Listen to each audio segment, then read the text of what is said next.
বিএনপিকে যারা ভোট দিয়েছে তারাও প্রতারিত হয়েছে, তারাও নিজেরা চিটেড ফিল করছে।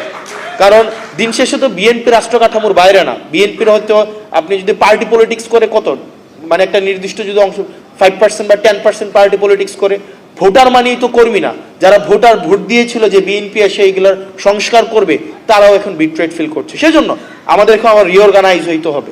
আমাদের এখানে যারা আছে আমাদের রিঅর্গানাইজ হইতে হবে।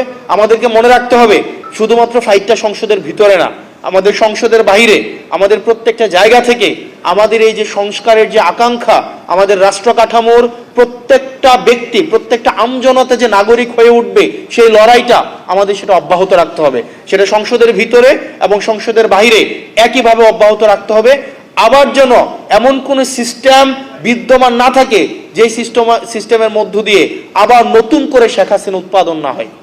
আমাদের আবার মাথায় রাখতে হবে সেটার মধ্য দিয়ে একজন ব্যক্তি ঢুকে আবার শেখ হাসিনা হয়ে বের হবে, এরকম কোনো যেন রাষ্ট্র ব্যবস্থা বাংলাদেশে বিদ্যমান না থাকে। সেজন্য আমাদের লড়াইটা অব্যাহত রাখতে হবে।